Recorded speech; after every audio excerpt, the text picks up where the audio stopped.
जोधपुर की जयनारायण व्यास विश्वविद्यालय के छात्र संघ के अध्यक्ष रहे रविंद्र सिंह भाटी आज शिव विधानसभा क्षेत्र से विधायक हैं और अब कवायद इनकी ये है कि वो संसद जा सकें, सांसद का चुनाव जीत के। मेरे साथ इस समय बात करने के लिए खुद रविंद्र सिंह भाटी यहां पर मौजूद हैं।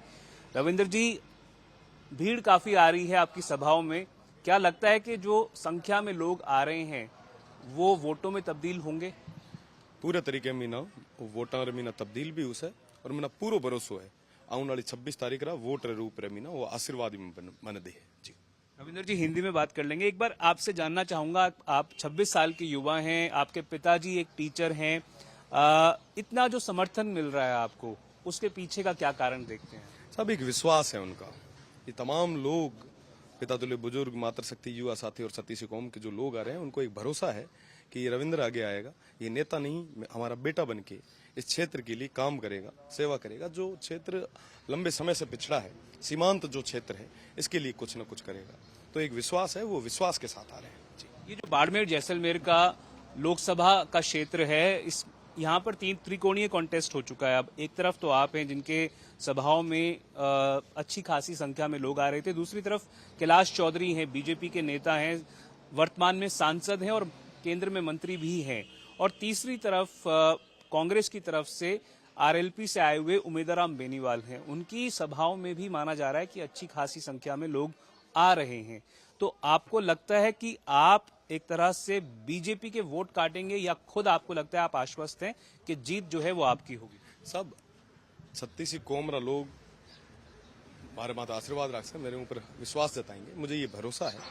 और जनता तय करने वाली है, ये देवतुल्य जनता है, यही तय करेगी आने वाले समय में, और मुझे इन पे भरोसा है कि ये मेरा साथ देंगे। ये जो बाड़मेर जैसलमेर क्षेत्र है, बड़े मुद्दे क्या हैं, किन मुद्दों पर आप चुनाव लड़ रहे हैं? आपकी जो सभाएं हैं उनमें अच्छी खासी संख्या में महिलाएं, बुजुर्ग भी आ रहे हैं।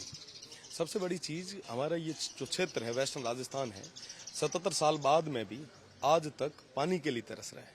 अगर मैं युवाओं की बात करूं तो ये रोजगार के लिए तरस रहे हैं। आप देखेंगे कि रिफाइनरी हमारे यहाँ है, सोलर, विंड और पेट्रोकेमिकल, कोल, 20 तरीके की मशीनरीज है, यहाँ पे कंपनीज है, बट हमारे यहाँ के स्थानीय को किसी तरीके का कोई रोजगार नहीं मिलता।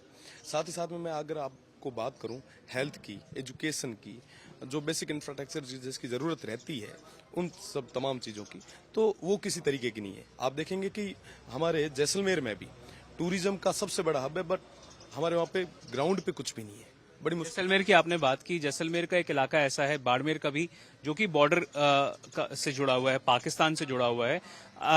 जो बॉर्डर के पास रहने वाले लोग हैं, उनको जो आम सुविधाएं हैं वो तक नहीं मिल रही, स्कूल्स नहीं बनने हुए, ढंग के इंफ्रास्ट्रक्चर नहीं है, सड़कें नहीं है, तो उन लोगों के लिए आप क्या कुछ कर सकते? बिल्कुल, मैं आपको बताना चाहूंगा, बाड़मेर का शिव और जैसलमेर का कुछ एरिया, इसके अंदर एक डीएनपी क्षेत्र है, डेजर्ट नेशनल पार्क, जिसके अंदर आज तक स्कूल्स, नेटवर्क, पानी, हेल्थ, किसी की भी कोई फैसिलिटीज नहीं है।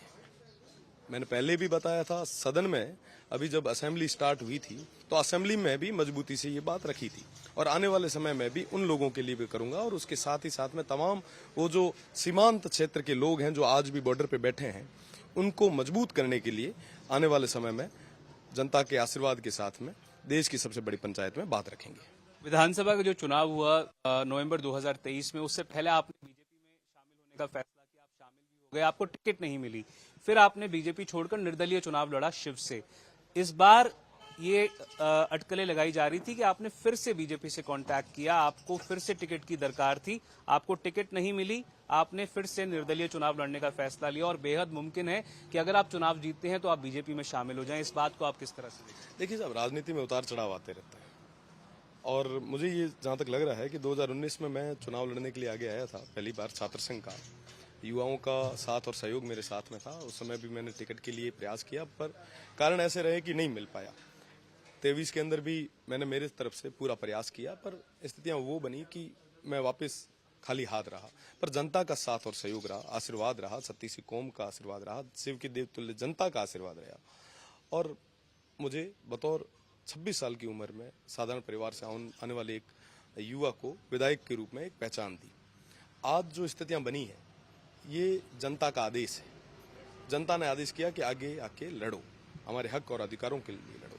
तो मैं उनकी बात पे, उनकी आज्ञा के आप अपनी यूएसपी क्या मानते हैं? आपको बाड़मेर का पायलट कहा जा रहा है कि जिस तरह से सचिन पायलट की सभाओं में भीड़ आती है वैसी भीड़ बाड़मेर में आपकी सभाओं में आ रही है।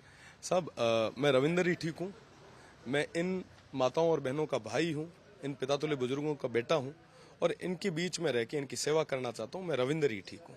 मैं रविंदर ही ठीक हूं, ये कहना है रविंदर सिंह भाटी का, 26 साल के युवा जो कि छात्र संघ चुनाव से निकलकर सामने आया, फिर विधायक बना और अब कवायद ये है कि बाड़मेर जैसलमेर क्षेत्र को सांसद के रूप में प्रतिनिधित्व दे।